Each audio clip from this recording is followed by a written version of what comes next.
Title: Whale of a Tragedy. Heartache on Lewis as 55 majestic creatures meet unexpected end. TLDR. In a truly heartbreaking event, all 55 members of a whale pod stranded on the island of Lewis have sadly passed away. This mass stranding event, one of the largest recorded, prompts intense debate on the potential causes and implications for marine life. In a coastal catastrophe that's got environmentalists and animal lovers alike reeling, the idyllic Scottish island of Lewis was turned into a tragic tableau, as a mighty pod of 55 whales breathed their last on its shores. Yup, you read that right. Every single one of them, stranded and unable to return to the vast, open oceans they once called home. Could this have been prevented? And if so, how?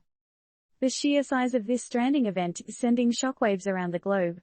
It's one of the largest ever documented, and the fact that none of these gentle giants could be saved is making this news even harder to swallow. Do we know what exactly went down? Not yet. We're all left guessing, as scientists scramble to investigate the circumstances that led to this marine mass mortality. Were the whales sick? Disoriented? Fleeing something scarier in the deep blue? And here's another brain-boggler.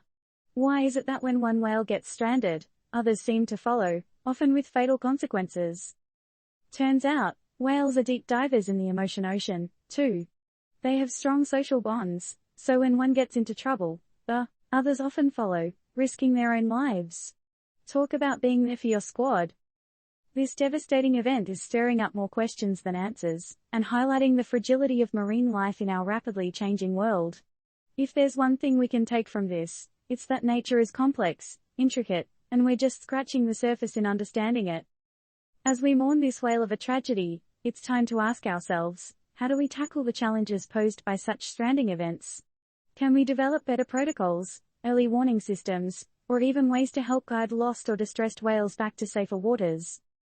And the most burning question of all, could we be doing more to protect these magnificent creatures and their ocean homes? Is there something you think could be done differently? Let's turn up the volume on this discussion and perhaps, together, we can make waves of change. After all, isn't it high time we pay more than lip service to safeguarding our planet and its amazing biodiversity? So, what's your move, folks? How would you prevent such a whale of a catastrophe from happening again? Disclaimer: this article does not provide environmental protection advice. It is intended for informational purposes only.